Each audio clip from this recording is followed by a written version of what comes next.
Hello my friends, and welcome back to the rabbit hole, and welcome to my final skincare trial of the entire year, my grand finale, if you will, the video I've been so excited about. You know I have. Backstory before we get into today's video. So I have quite a few favorite products from the drugstore as well as favorites in the high-end range, and this has had me thinking for quite some time, you know, do you really need to spend more money for those high-end products? What's the difference between having a more expensive skincare routine and just a drugstore skincare routine, especially given the fact that I have favorites in both of those categories. So as this year came to a close, I had yet another idea for an experiment that I thought you would be interested in seeing the results of as well. For 2 weeks, I used my favorite drugstore skincare products, creating a $107 skincare routine, and on the other half of my face, right down the middle, I used $374 worth of high-end skincare products. You are currently looking at the results. Can you tell which side is which? The reality is there really isn't a lot of difference, and might I tell you, I am very pleased with both sides of my face right now. You would think I would be. I did say I chose my favorites from each category, and I'm just sitting here right now going, oh yeah, I chose those favorites for a very good reason. So before I give you a grand reveal, I do want you to know that there certainly are some differences. I'm going to do my best to show you some up-close pictures so we can really talk about that. Given my financial limitations, it's not going to be as high quality as some channels are capable of, but we are going to try. And throughout this video, what we're going to do is we're going to start with kind of a broad approach, just discussing why we see some differences, and then towards the end of the video, we'll talk about the products individually compared. Are you ready to find out? Because I'm ready to tell you. This side right here, high-end.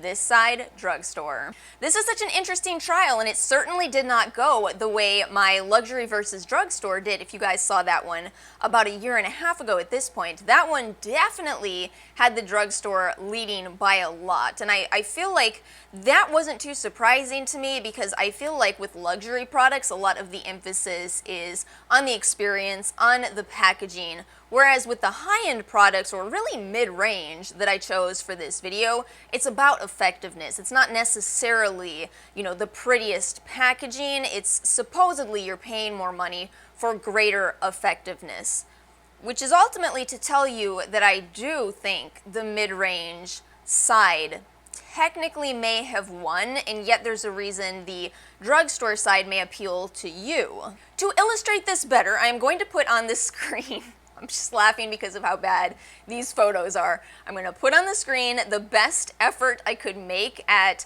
showing you a really up-close picture with the same lighting. Oh my gosh, have you ever tried to take two pictures with the exact same lighting? Let me tell you what a nightmare it is. After hundreds of pictures and video, we're settling on these two comparisons, even though it certainly does look like half of me is approaching a much more bashful half of me and going in for a kiss. Figure I better say it before somebody in the comments does. So let's talk about these differences. So with the high-end side, you have to know that I started the high-end side with a greater challenge. 2 weeks ago, I had finished my Tony Moly trial, and that left me with a little bit of breakouts, especially on that side, and I felt like the high-end products might attack that side better, and sure enough they did. I saw faster healing on that side, and I see clearer skin right now. And that's in addition to the fact that using the high-end products was definitely more cosmetically elegant. I did feel like the textures were easier to work with and layered a bit better under makeup, those type of details. But let's not forget that there are some differences going on with the drugstore side, and namely, my pores look smaller on the drugstore side. Absolutely fascinating how you just can't have it all in life, can you? But I think there's a reason that this may be going on, and we're gonna break that down a lot further because there's a lot going on here. So I really do think one of the most important take-home points of this video is that there isn't a clear-cut winner. which there never is when we're talking about skincare, because everybody's skin is different. So, while I'm sitting here saying the high-end side won in terms of keeping my skin more clear and also improved healing speed, I'm definitely telling you the drugstore side looks better in terms of the appearance of pores. So if you're sitting here watching this and pores are your main concern, you may be sitting here saying, oh, so I can do just fine with drugstore products and vice versa, but there's more to this story. And that's what we're going to discuss next as we talk about my theory as to what happened. So I think what we want to really investigate is what is the core difference between a drugstore skincare product and a high-end skincare product. Well, basically, when we're talking about drugstore products, they tend to be simpler formulations that are much more to the point. Not a lot of fluff, not a lot of ingredients that may help to improve the texture and the feel. When you get into talking about high-end products, what you're paying extra money for, ideally, is for a more complex formula and, again, a more cosmetically elegant formula. You are paying for the scientists that work for these brands to figure out how to make all of these different ingredients come together in an effective way, in a well-preserved way, in a stable way so there's no issues with the preservatives, and in a way that people enjoy using. But I want to really emphasize the aspect of having more going on in these formulas, because I really think that is the difference at its core. Almost every high-end product that you will ever encounter is likely to be very rich in plant-based ingredients. It's a big part of their selling points usually, with that oil. It contains raspberry oil and cranberry oil and blueberry and blackberry oil. But what's the benefit of having all of those plant ingredients in your product? You have to think about how plants in nature are really not just one thing. We tend to see them as one thing. Basil plant, it's basil. But let's break this down further and just say your hand. Is your hand just hand? No, it's certainly not. It's nails, it's got blood in it, and it's the same deal with any plant that exists in nature. That plant is so much more than just its plant name. It's so much more than just the taste when you cook with it. Every plant in nature has an approach going on to keep it alive, an evolutionary approach. So most plants contain antimicrobial compounds, and the reason for that is to protect that plant from pests. They also contain antioxidant compounds, and the reason for that is to protect that plant from free radicals. So what happens when you throw plant ingredients into these high-end skincare products is you have so much more going on than when you're talking about products that just have maybe hyaluronic acid, which is actually one compound. So if you consider all of those elements that are locked into all of these plant ingredients, I think it could potentially really help to explain why it is that on this side I saw better healing. But in terms of translating that information into what I actually saw happen on my skin, what I suspect is going on is that those protective plant ingredients were helping me to speed up wound healing. And you have to keep in mind that wound healing is directly related to acne, and that probably explains also why my skin stayed more clear on this side. But remember, this side actually won in one aspect. It won for my pores looking better. So how does that make sense? So as I was just saying, these plants have these compounds that are antioxidant, that are antibacterial, but there's a lot more going on with plants. There are so many components of plants that, technically have chemical names. A bit of my entire gripe with the no chemical approach. It just doesn't exist. But that means something very significant. That means that this side was being exposed to just more in general, and it's very possible that I have a mild allergy to one of those compounds or to the fragrance itself, whether it's from natural or chemical origin. It ultimately doesn't matter. If you have a mild allergy, then you have a mild allergy, period. This is why I want to move away from the conversation of fragrance bad, period, and talk more about fragrance allergy, because that allergy component is so important. Allergy does have a wide range. You may deal with common allergies. You know how some days your allergies are worse than others? It kind of depends on how much you are exposed to your allergens. So what I suspect is that on this side, my pores are slightly inflamed. And they may be inflamed because they were coming into a little bit of contact with something that is an allergen on my skin. And that may be why the drugstore side won in this aspect, because when you're only talking about those specific compounds instead of the whole plant, you have a much lower risk of allergy.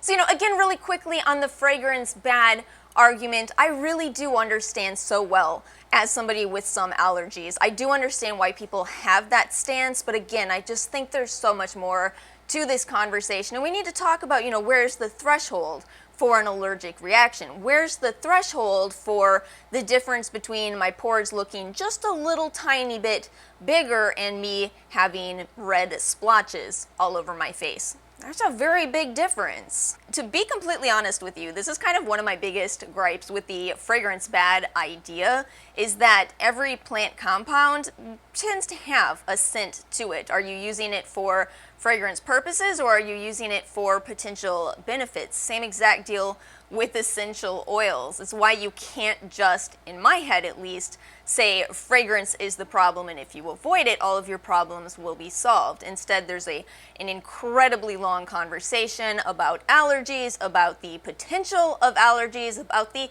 prevalence of allergies. Just so much to discuss with specifically plant compounds. So for the rest of this video, I'm going to take you all through the 2 different skincare routines that I followed and talk about the differences between using the products.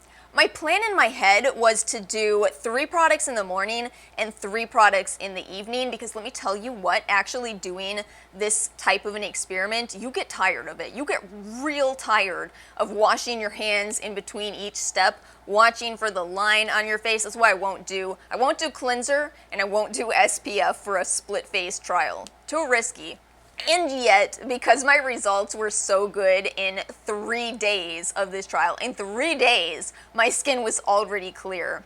I ended up using a lot of these products twice a day anyway, including this, my 2 essences.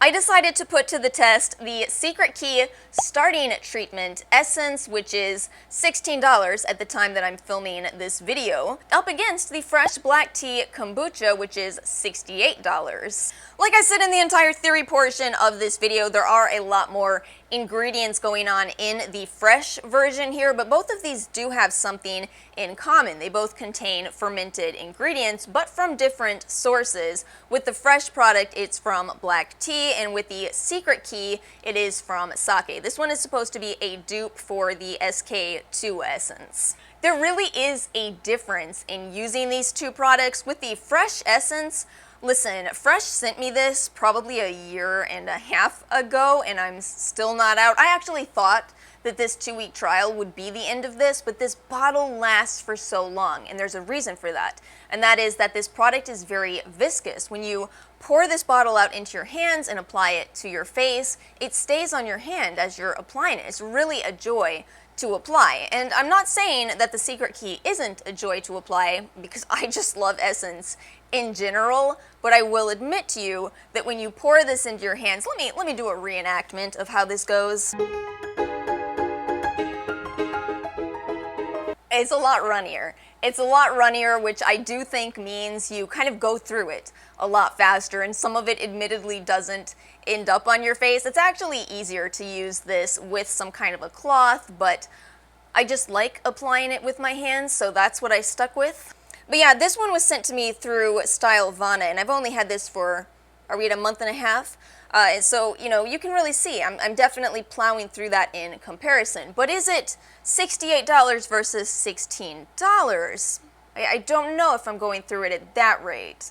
Honestly, I really enjoyed both of them, and I think you'll see results from both of them. Although I was thinking about how hard it is to really describe what Essence does, I think that overall it kind of smooths your skin out. I really do feel that it kind of brightens and evens out your skin tone, but it's something that you kind of have to stick with. And I suspect that's why it's hard to really put it into words, is because it is a product in your routine that isn't just an instantaneous result situation. It's something where you really stick with it, and that's when you start to see the results. So, you know, the reality at the end of the day is I still really like both of these. I will say I prefer the Fresh for the cosmetic elegance, but I absolutely prefer the Secret Key for the price. The only other comment on these two is that I don't think the Secret Key is vegan while the Fresh is. Daytime serums. This is the only part of this entire routine where I didn't go with a favorite, but I'll tell you the story really quickly. So I was planning on putting the Inkey List's beta hydroxy acid up against Tula's clearing gel, but the problem is I ran out of that, so I had to make a quick run over to Nordstrom Rack, because I am not a rich person, and try to find some comparable 2% salicylic to make this video happen. So I ended up finding the Kate Somerville Eradicate Salicylic Acid Acne Treatment, but I figured this would work out quite well because, again, we are talking about 2% salicylic, and, you know, a rather large price difference, 11 versus 58. It's almost funny that I hadn't tried this particular product, as I have tried a lot from Kate Somerville, and I particularly like her Eradicate line. I talk about her drying lotion all the time. I absolutely love that, and it turns out I love this as well. You know, I do deal with acne. I will probably always deal with acne since my 70-something mother still deals with acne. Yay for genetics. But this is actually a gorgeous product. Listen to everything that's going on in this serum. So we have a retinol derivative, we have tea tree oil, hyaluronic acid, honey, a fantastic ingredient for healing, panthenol, a great humectant, 2% salicylic, antioxidants, a bunch of other soothing ingredients, a bunch of other hydrating ingredients, and yet we do have an allergy risk here, as this does contain a small amount of lavender oil. But before I move on from this, just so you know, this is a gorgeous, creamy product. It's very beautiful to use. It feels soothing on your skin in spite of having that 2% salicylic level that is excellent for helping to minimize breakouts. Meanwhile, the Inkey List product over here, it has that 2% salicylic. This could be enough. That's why I've called it a holy grail in past videos. But there's not really too much else going on here. We do have some hyaluronic acid, which is helpful in a product like this, as it does help it to feel better on your skin. You're getting the humectant-rich properties of that hyaluronic acid, and you're also getting some zinc PCA in this product, but that's kind of it. That's what you're getting with this product, and for a lot of people, it will work, and again, for a lot of people, it will work better than the Kate Somerville product just because of that allergy risk. I love this category. I love both of these products so much. So, up against each other were the Elf Happy Hydration Cream, which is $12, and the Farmacy Honey Halo, which is $45. I was going to use these just in the morning, but I love both of them so much that I ended up using them day and night every day for the past 2 weeks. Just so you know, I am very personally convinced that the Elf Happy Hydration Cream is one of the best products that Elf has released. I know the Holy Hydration is more popular, the fragrance-free one in particular, but take a look at the ingredients list on this. This is a fragrance-free product as well, and hemp oil is the second ingredient in this moisturizer. It also has some peptides, and it's actually a very nice moisturizer to use. You know, I've tried some drugstore moisturizers that are a little bit too thick, a little bit too light, a little bit too smelling of alcohol in some cases. Looking at you, Garnier. We've talked about cosmetic elegance a few times throughout this video. I think that that's really where you start running into issues with drugstore products. However, this is actually quite a cosmetically elegant moisturizer. Comparing this to something like CeraVe in the tub, it's night and day. This one spreads really well on your skin, and it's very straightforward. You're getting a good occlusive moisturizer here, probably best for dry skin, but I think you could use less if you have more normal skin. It's just a fantastic $12 moisturizer. Then why do I have a $45 moisturizer, right? Why do I even have this?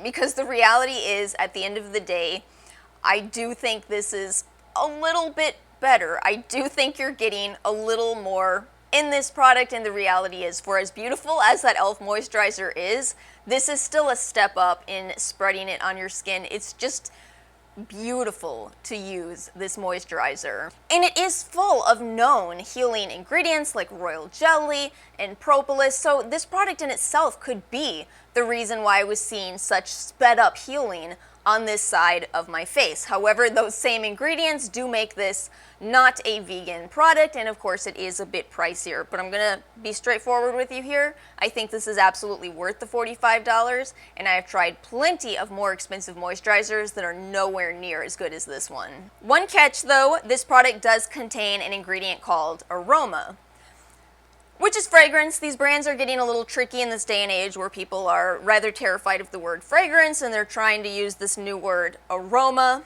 but some of us can see through that. The important thing to take home here is that that's not necessarily a bad word. You just have to know your skin and how your skin reacts.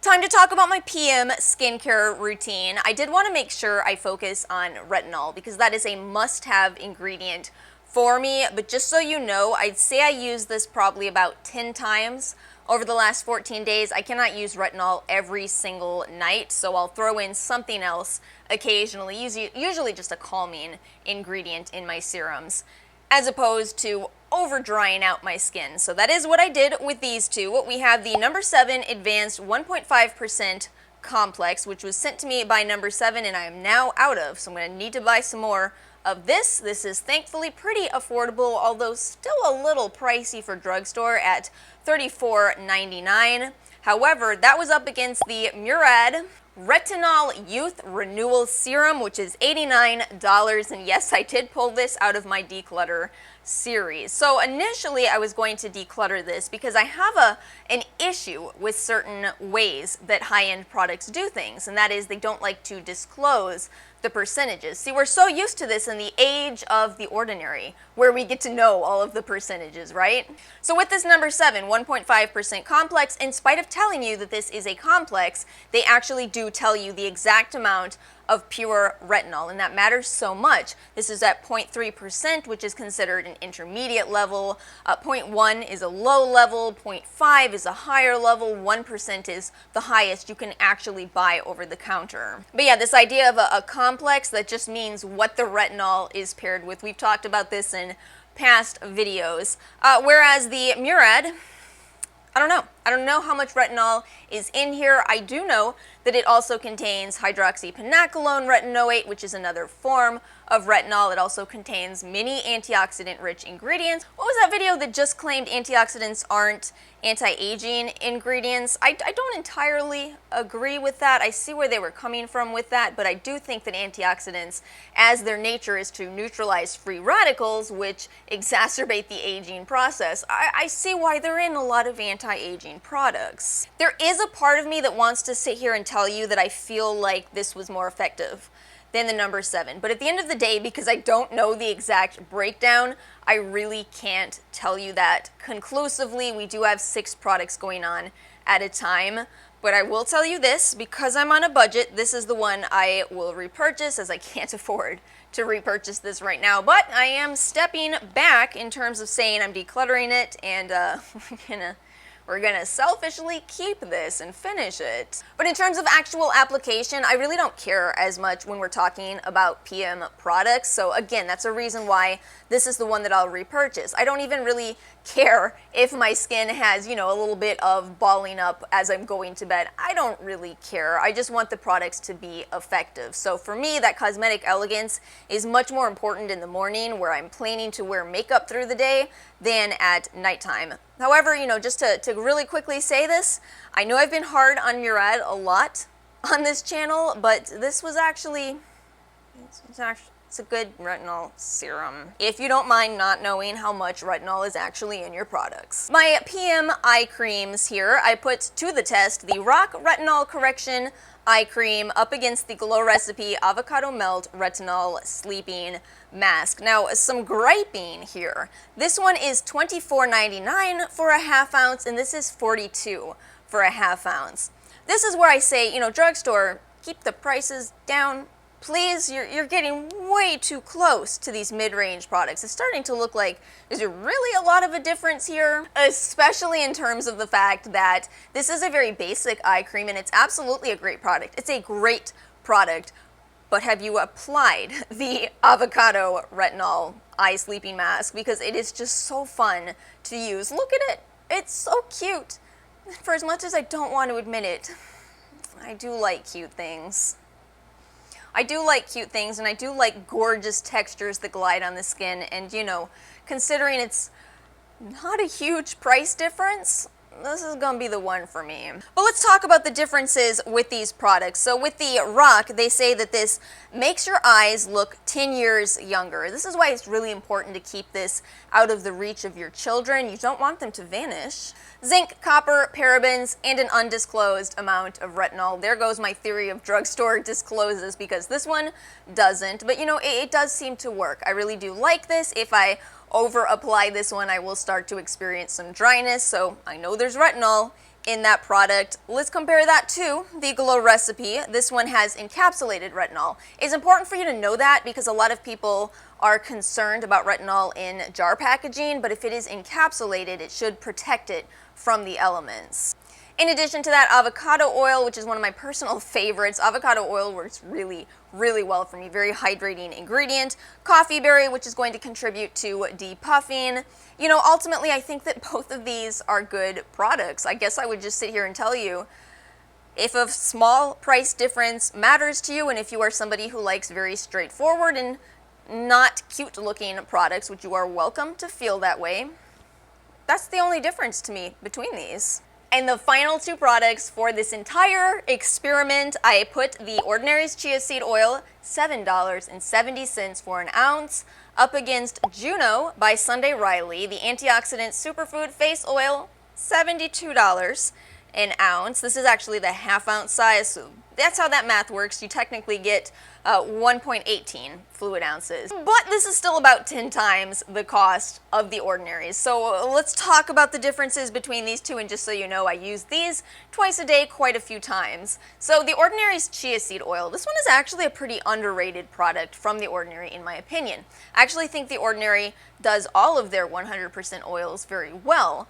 and the reason I like this one is that it's incredibly high in alpha-linoleic acid. Nonetheless, I can see why this isn't the most popular product from the Ordinary. It has a naturally occurring scent to it that's a little bit earthy, maybe even hippie, you could say, and it is a bit more runny. So when you do apply this to your skin, you kind of have to work it in rather quickly, whereas the Juno, it's a bit more cosmetically elegant, and with all of the fruit oils in this, it does indeed smell better.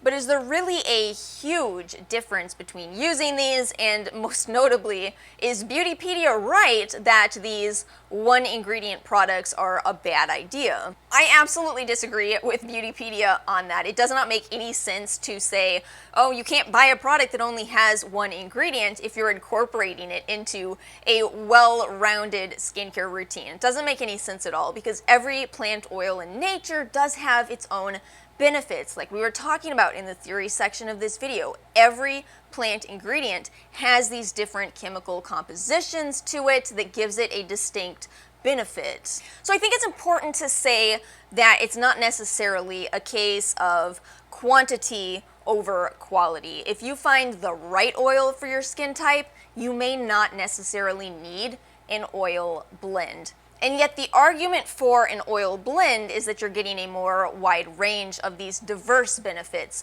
from all of those different plant oils.